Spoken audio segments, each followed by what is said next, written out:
नमस्कार मित्रों, स्वास्थ्य सूत्र में एक बार आपका फिर से स्वागत है।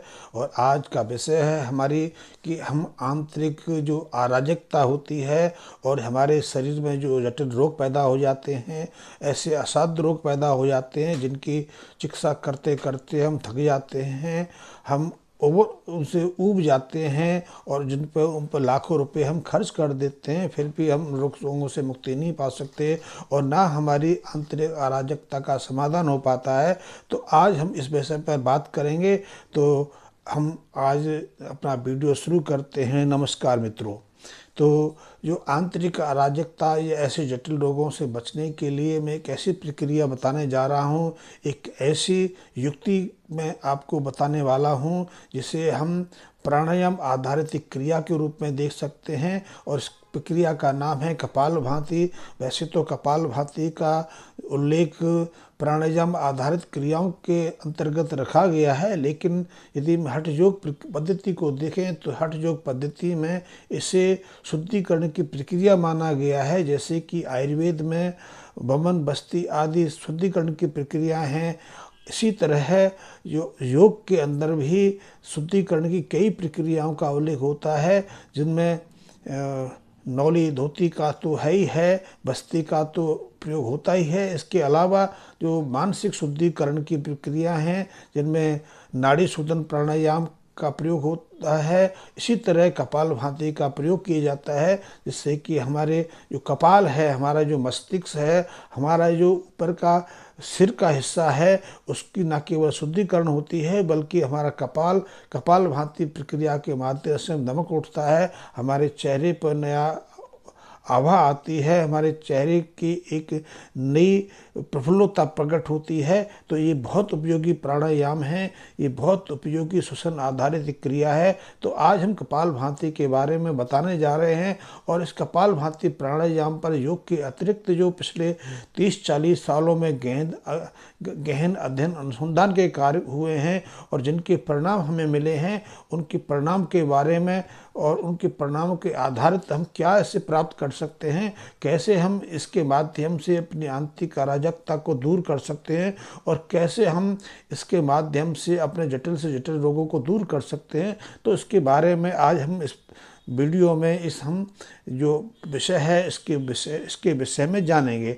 तो यदि हम नियमित रूप से कपालभाति प्राणायाम का उपयोग करते हैं तो इससे हमारी जो आंतरिक अराजकता है, हमारे अंदर जो सदमा की स्थिति है, कुंठा की स्थिति है, हम चिंतित रहते हैं, भयग्रस्त रहते हैं, हमारी मानसिक अस्थिरता बनी रहती है, हम किसी विचार पर अपने को कंसंट्रेट नहीं कर पाते, हमारी स्मृति जो घटती जाती है, हम किसी ठोस निर्णय पर नहीं पहुंच पाते। तो इस कपालभाति प्राणायाम के माध्यम से हम इस अराजकता से बाहर आ सकते हैं और इसके माध्यम से न केवल हम अपने को रिलैक्स्ड अनुभव करते हैं बल्कि हम सही निर्णय भी ले पाते हैं, हमारी स्मृति भी बढ़ती है, हम आनंद युक्त रहते हैं, संतोषप्रद अवस्था में रहते हैं, हमें नींद भी बहुत अच्छी आती है और हम अपने शरीर में हमेशा तरोताज़ा और स्फूर्ति की स्थिति अनुभव करते हैं। इसी तरह यदि आप नियमित रूप से कपालभाति प्राणायाम का अभ्यास करते हैं तो इससे हमारे अंदर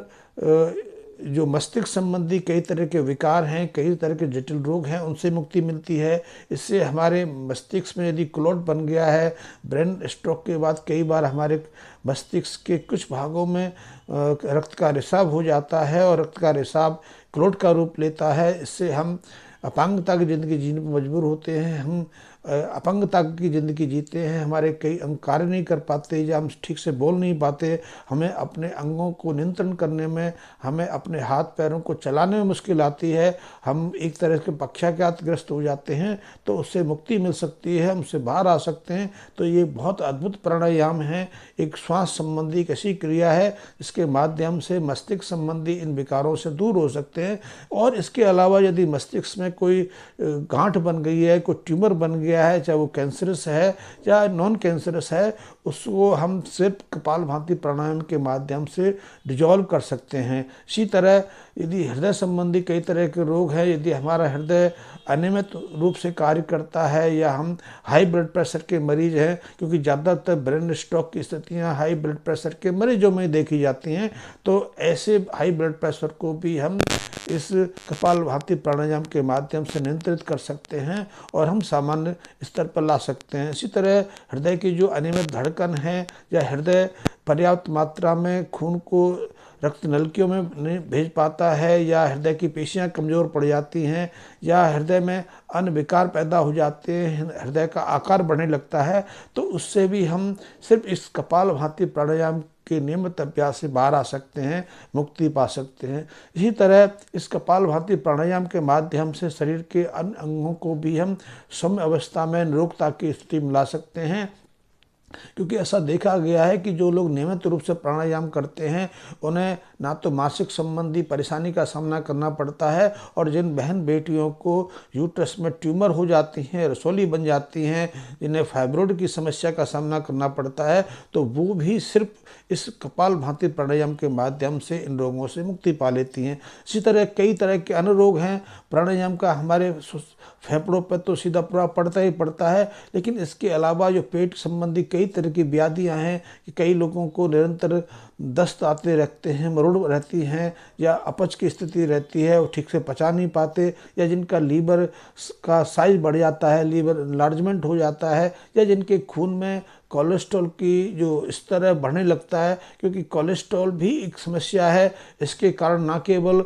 हृदय संबंधी व्याधियों की उत्पत्ति होती है, हमारा ब्लड प्रेशर बढ़ने लगता है, बल्कि यदि हमारे शरीर के अंदर, हमारे खून के अंदर कोलेस्ट्रॉल का लेवल बढ़ने लग जाए तो उससे हमारे लीवर में भी कई तरह की विकृतियाँ पैदा हो जाती हैं, हमारे शरीर में टेस्टोस्टेरोन लेवल का घट जाता है, टिश्यू जो डैमेज हो जाते हैं वो अपनी मरम्मत नहीं कर पाते। तो ये बहुत बड़ी विकृति है, और ऐसी सब विकृतियों से, ऐसे सब रोगों से हम सिर्फ एक अकेले इस कपालभाति प्राणायाम के माध्यम से बाहर आ सकते हैं।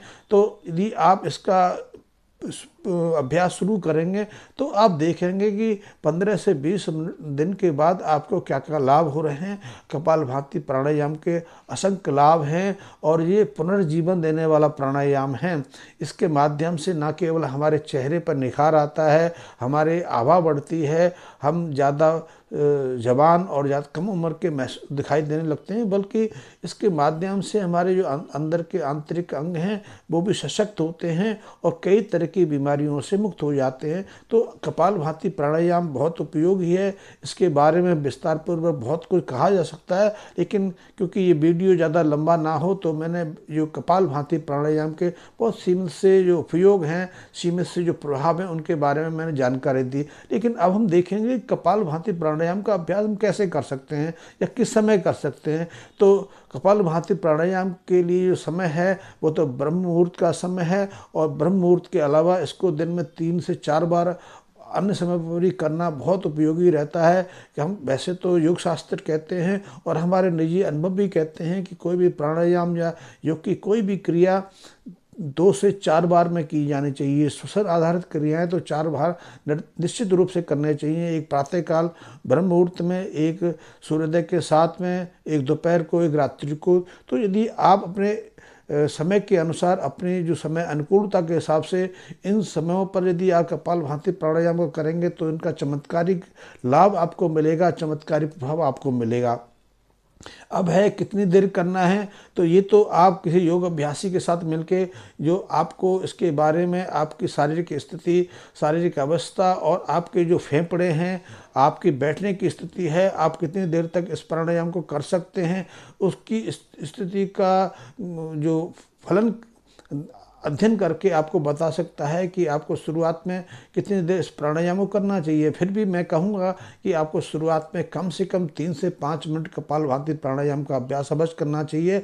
लेकिन कपालभाति प्राणायाम शुरू करने से पहले यदि आप नाड़ी शोधन के माध्यम से अपनी नाड़ियों का शुद्धिकरण कर लें, आप अपनी जो नाक से संबंधित जो मुख्य 3 नाड़ियाँ हैं उनका शोधन कर लें तो बहुत उपयुक्त रहेगा, क्योंकि इड़ा, पिंगला, सुषुम्ना नाड़ियों की शुद्धिकरण बहुत आवश्यक है। इनके माध्यम से ही हम जो प्राणायाम के जो लाभ हैं उनको ले सकते हैं। तो कपालभाति प्राणायाम से पहले यदि नाड़ी शोधन का अभ्यास कर लें, नाड़ी शोधन का कम से कम 40 दिन तक अभ्यास करना होता है, उसका भी क्रम से अभ्यास बढ़ाना पड़ता है। और नाड़ी शोधन के कई प्रारूप हैं, कई रूप हैं, उनको समझना बहुत आवश्यक है। इसके विषय में मैंने पहले अपने कई वीडियो में बताया है, आप उन वीडियो में देख सकते हैं। और यदि आप चाहेंगे तो उनके लिंक भी मैं अलग से आपको भेज सकता हूँ। तो आप पहले नाड़ी शोधन प्राणायाम का अभ्यास कर लें, फिर कपालभाति का अभ्यास करें। तो कपालभाति प्राणायाम करने से पहले आपको बैठना आना चाहिए। तो कपालभाति प्राणायाम यदि आपने करना है तो या तो आप सुखासन में कर सकते हैं, सिद्धासन में कर सकते हैं। यदि आप पद्मासन की स्थिति में बैठ के कपालभाति प्राणायाम का अभ्यास करें तो इसके लाभ जो है 100 गुना बढ़ जाते हैं। क्योंकि पद्मासन की अवस्था में आपकी जो रीढ़ की हड्डी है, आपकी जो गर्दन है, आपकी जो कमर है, बिल्कुल स्ट्रेट अवस्था में रहते हैं, खड़ी अवस्था में रहती हैं, उनमें किसी तरह घुमाव नहीं रहता, इसलिए आप ज़्यादा समय तक बैठ पाते हैं। ज़्यादा समय के साथ साथ आपकी जो श्वसन क्रिया है वो बिना किसी विरोध के, बिना किसी अवरोध के आप सुषुम्ना में या इड़ा पिंगला में प्रवाहित होती रहती है। तो ये प्राणायाम के लिए बहुत आवश्यक है। तो आप यदि पद्मासन में बैठे हैं, सुखासन में बैठे हैं या आप सिद्धासन की अवस्था में बैठे हैं तो आपकी कमर, गर्दन की जो हड्डियां हैं बिल्कुल खड़ी अवस्था में रहनी चाहिए, इनमें घुमाव नहीं रहना चाहिए। यदि घूमेगी या ऐंठी भी नहीं चाहिए, क्योंकि ऐंठने से भी उसमें अवरोध पैदा होता है। और वैसे भी कहा गया है योग में, तो इस बात को बार बार कहा गया है कि ऐंठना मुर्दे की संकेत है, मुर्दावस्था के संकेत हैं। आदमी मुर्दा हो जाता है तो उसका शरीर ऐंठना शुरू होता है, शरीर उसका अकड़ना शुरू होता है। तो अकड़ना नहीं चाहिए। आप अपने शरीर को फ्लेक्सिव स्टेज में रखें, तनाव रहित अवस्था में रखें, लेकिन आपकी कमर और गर्दन सीधी अवस्था में रहनी चाहिए। ऐसे में आप चाहें तो आप अपने जो बायां हाथ है उसको आप नाभि के पास रख सकते हैं और दाहिने हाथ की जो अनामिका उंगली है, इस उंगली के माध्यम से आप अपने जो बायां नोस्ट्रल है उसको बंद कर, उस पर दबाव दे के उसको बंद कर सकते हैं। और अंगूठे से आप जो आपका दाहिना नोस्ट्रल है, दाहिना नासा द्वार है, उसको बंद कर सकते हैं। तो इस अवस्था में इस कपालभाति प्राणायाम का अभ्यास आप कर सकते हैं। तो यदि जब आप कपालभाति प्राणायाम करते हैं तो श्वास को झटके के साथ नाभि से बाहर फेंका जाता है। इसको आप इस प्रकार देख सकते हैं।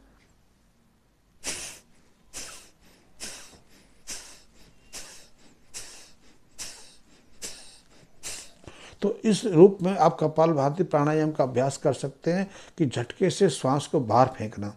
झटके से श्वास को बाहर फेंकने का अर्थ है कि हम जो हमारी जो प्राण जो ऊर्जा है जो नाभि से हमारे शरीर में प्रवेश करती है या जिसका स्थान नाभि स्थल है, उससे हम प्राण ऊर्जा को धकेल कर अपने फेफड़ों की तरफ, अपने हृदय की तरफ या फिर हम अपने मस्तिष्क की तरफ प्रभावित कर रहे हैं।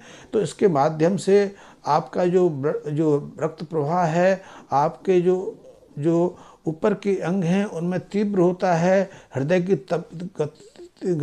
की तरफ भी रक्त का प्रभाव बढ़ता है। इससे ही हृदय की रक्त जो धमनियां हैं, हृदय की जो आर्टरीज में, उनमें यदि किसी तरह क्लोट आ गया है, कोई अवरोध आ गया है, तो उसके सॉल्व होने के, उसके डिजॉल्व होकर खुलने की संभावना बढ़ जाती है। इसी तरह यदि आप झटके से आप श्वास को बाहर फेंकते हैं तो उससे मस्तिष्क की तरफ रक्त का संचार बढ़ता है। तो मस्तिष्क के अंदर यदि कोई क्लोट है, कोई अबनॉर्मलिटी पैदा हो रही है, तो उसका समाधान होने की संभावना बढ़ जाती है। इसी तरह यदि आप झटके से श्वास को बाहर निकालते हैं और फिर आप श्वास आपके फेफड़ों में जाता है, तो जब झटके से आप अपने फेफड़ों को खाली करते हैं तो उनमें वैक्यूम की स्थिति बनती है। इससे फेफड़ों की जो कोशिकाएं हैं, फेफड़ों के आपके लंग्स के जो टिश्यूज़ हैं, उनमें भी रक्त का संचार बढ़ जाता है। इसलिए जो बाहर की हवा आपके फेफड़ों में प्रवेश करती है, उससे ऑक्सीजन रक्त में ज़्यादा मात्रा में मिलती है और रक्त का जो ऑक्सीजन कॉन्सेंट्रेशन में बढ़ता है। इससे आपकी जो शरीर के समस्त शरीर की जो कोशिकाएं हैं उनको ज़्यादा मात्रा में प्राणवायु के रूप में ऑक्सीजन मिल पाता है, वो अपने रिपेयर कर पाती हैं और वहाँ ऊर्जा का जो दहन है वो अधिकतम मात्रा में हो पाता है। इससे आप अपने अंदर स्फूर्ति और तरोताज़ा की स्थिति अनुभव करते हैं। और इस पूरी कपालभाति प्राणायाम के माध्यम से आपके जो इंटरनल ऑर्गन्स हैं, जो आपके अंतर्स्रावी ग्रंथियाँ हैं, वो भी इससे अति सक्रिय होती हैं और शरीर के अंदर कितने जो आवश्यक जो पदार्थ हैं, आवश्यक जो रसायन हैं, वो उसके माध्यम से पैदा होने लगते हैं। तो ये आपके शरीर को ओवरऑल एक बहुत अच्छी स्थिति में लाते हैं। तो प्राणायाम, जो कपालभाति प्राणायाम का अभ्यास आपने झटके से जो फेफड़ों की जो भरी हवा है उसको बाहर निकालना रहता है और फिर फेफड़ों को शिथिल करना होता है। इसके माध्यम से आपके फेफड़ों में एक तो बाहर की हवा ज़्यादा मात्रा में जा पाती है, दूसरा फेफड़ों के जो कोष हैं वो अधिकतम सीमा तक रिक्त होने लगते हैं। तो इसका आपको बहुत अच्छा फ़ायदा मिलता है। तो कपालभाति प्राणायाम का एक बार में आपको कम से कम एक राउंड, जिसे हम कह सकते हैं, एक राउंड में कम से कम ऐसे जो क्रिया है 12 से 16 बार दोहरानी चाहिए। फिर आपको जो अंतिम बार जब आप अपने फेफड़ों की हवा को, फेफड़ों की वायु को बाहर फेंकते हैं, तो उसके बाद अब कुछ समय के लिए आप श्वासहीन अवस्था में रहें। उसके बाद चाहें तो आप 3 बंदों का प्रयोग कर सकते हैं, लेकिन मैं बंदों की बात में इस वीडियो में नहीं बताऊंगा, क्योंकि इस बंदों का जो प्रयोग है आपको जब आप पहले कपालभाति प्राणायाम के अभ्यासों में सिद्ध हो जाएं, उसमें परिपक्वता हासिल करें, तब इन बंदों का प्रयोग करना आपके लिए बहुत उपयोगी साबित होगा। उससे पहले बंदों का उपयोग ना करें। लेकिन जो कपालभाति जो प्राणायाम की जो पहली प्रक्रिया है उसमें कम से कम जो 12 से 16 बार श्वास बाहर फेंकने का जो प्रक्रिया है उसको एक राउंड कहेंगे। और ऐसे कम से कम 5 राउंड आपको पहले शुरुआत की प्रक्रिया अवश्य करने चाहिए। उसके बाद हम प्राणायाम के अन्य रूप का, अन्य क्रिया, जो कपालभाति के अन्य प्रक्रियाओं के बारे में आपको बताएंगे। तो यदि आप इस कपालभाति प्राणायाम के पहले प्रारूप से अभ्यास करते हैं तो इसका भी आपको 15 से 20 दिन में कई तरह के जो लाभ हैं दिखाई देने लगेंगे। आप कई तरह की जो परेशानियां उनसे बाहर आने लगेंगे। और यदि आप अभी इसके बारे में ज़्यादा जानते हैं, आप कपालभाति प्राणायाम का अभ्यास पहले करते रहें, आप योग के बारे में जानते हैं, श्वसन क्रियाओं के बारे में पहले से जानते हैं, तो आप इसकी अतिरिक्त जानकारी के लिए मेरे कमेंट बॉक्स में मैसेज दे के इसकी जानकारी ले सकते हैं। लेकिन इसकी विस्तार पूर्वक जानकारी मैं अगले वीडियो में दूंगा। तो आज मैंने आपको बताया कि कपालभाति प्राणायाम आपके लिए बहुत आवश्यक है। इसकी प्रक्रिया को बताया, इसकी वैज्ञानिक प्रारूप को बताया कि जब आप इस प्राणायाम के माध्यम से अपने फेफड़ों को झटके से खाली करते हैं तो जो नाभि के आसपास जो प्राण ऊर्जा का स्रोत रहता है, प्राण ऊर्जा का संचय रहता है, वहाँ से प्राण ऊर्जा आपके शरीर में पहले फेफड़ों में, मस्तिष्क तक प्रभावित होती है, पर शरीर के एक एक कोशिका तक प्रभावित होती है। इससे आपका शरीर जो कितनी तरह की जो व्याधियाँ हैं उनसे मुक्त होने लगता है। आपका शरीर पुनः दीप्तमान होने लगता है। आपका चेहरा तो दीप्तमान होता ही होता है, शरीर भी आपका नई स्फूर्ति और नई वयस्कता को प्राप्त करने लगता है। तो ये कपालभाति प्राणायाम आपके लिए बहुत महत्वपूर्ण है और आप इसका अभ्यास करेंगे तो आप कितनी सारी जो जटिल समस्याएं हैं, जटिल रोग हैं, उनसे मुक्ति पा सकते हैं। और इससे आपकी आंतरिक अराजकता को एक सौम्य स्थिति मिलेगी, आंतरिक अराजकता से मुक्ति पा सकेंगे, आप ज़्यादा आनंद में रह पाएंगे, आपकी स्मृति बढ़ने लगी, आपको बहुत अच्छी नींद आएगी। और इसके साथ साथ आपके जो आंतरिक अंग हैं, आपकी जो अंतर्स्रावी ग्रंथियाँ हैं, वो सामान्य रूप से काम कर पाएंगी। ये आपके लिए बहुत उपयोगी साबित होगा। आप निरोगता प्राप्त करेंगे और निरोगता के साथ साथ आप अपने को ज़्यादा संतुष्ट, ज़्यादा आनंद प्रिय अनुभव करेंगे, प्रसन्नचित्त रहेंगे, आपके व्यवहार में बदलाव आएगा। तो यदि आपको मेरा ये वीडियो कितना पसंद आया, यदि पसंद आया हो तो आप इसको लाइक करें, सब्सक्राइब भी करें और अपने मित्रों तक इसको शेयर करें, ताकि उन लोगों को भी अपनी बीमारियों से मुक्ति होने में, क्योंकि बीमारियां तो मानसिक भी होती हैं, शारीरिक भी होती हैं। हम शारीरिक बीमारियों से ही या दवाइयाँ लेने के बाद या दवाइयाँ खा लेने के बाद या किसी डॉक्टर से कंसल्ट कर लेने के बाद ही हम अपने को कह दे कि हम निरोगी हो गए। लेकिन निरोगता की पूरी परिभाषा है कि शारीरिक रूप से आप स्वस्थ ना हो, मानसिक रूप से स्वस्थ रहें, मानसिक रूप से प्रसन्नचित्त रहें, आपका व्यवहार मिलनसार हो और अपने व्यवसाय में, अपने कार्य क्षेत्र में भी सफल हों, इन सब से आप जो निरोगता का लाभ है ले सकते हैं। तो आपका समाज और आपका परिवार निरोगी रहे, स्वस्थ रहे, सामान्य रहे, इसी चेष्टा के साथ, इसी अनुरोध के साथ मैं इस वीडियो से आप विदा लेता हूँ। धन्यवाद।